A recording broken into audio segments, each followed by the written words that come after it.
Nah, pihak masyarakat sudah lama nih keinginan untuk mendemo, ya, dari bulan puasa. Yang pertama sampaikan kepada saya bilang saya jangan dalam bulan puasa, karena nanti nggak enak kita puasa. Tapi habis lebaran lah nanti, coba orang ini bakar.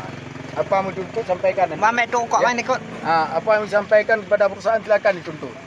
Tetapi ini maaf saya sampaikan, perusahaan tidak mengindahkan, ya, tidak mengindahkan tentang tuntutan masyarakat. Contoh kita lihat.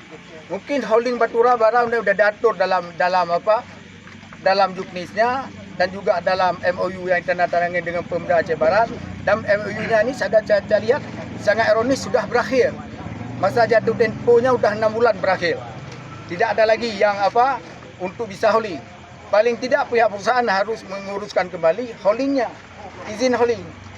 Berarti nggak ada izin, udah habis masa holding. Tidak ada lagi izin, udah lama berakhir.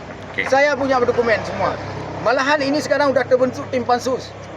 Ya, sudah terbentuk tim pansus. Inilah kita kejar. Nanti dengan tim pansus kita kejar izin holding ini. Jangankan bupati yang baru ini sekarang, beliau belum pernah mengeluarkan izin. Ya ini kan bacahan nih Pak, mau diapakan sejumlah mobil Ya, tadi? ini masyarakat nanti akan menuntut. Apa keinginan masyarakat? Ya, ini paling tidak harus ada pihak keamanan dulu dari kepolisian. Ada jaminan atau tidak? Apalagi hari ini memang kejar dengan pisau. Pertama saya duduk dalam warung itu, dikejar adik-adik ini lari. Yang kejar siapa? Sini. Begitu saya datang, jangan ambil pisau, saya bilang. Dia hadang, tusuk saya. Saya tangkap kayak ini. Ini dia pegang. Saya tangkap ni. Saya tarik ni, mau dia. Ini. Dia tajuklah di belakang. Termasuk si abang ada beberapa orang yang gendut pegang saya leher. Orang ni lari semua, saya lempar ni. Ini sebagai pegangan saya akan lapor pihak penegak hukum ni. Mungkin selama ini ada dampak nggak dari pengangkutan baru? Ada dampak.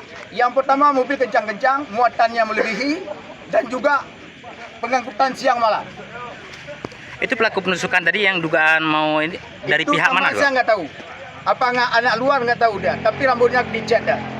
Pendek-pendek orangnya. Tapi kalau jumpa besok saya ketemu. Sampai kapan nih Bang? Sampai kapan nih mobil ini? Sampai kapan mobil ditahan? Ini setelah sama masyarakat. Terserah sama masyarakat.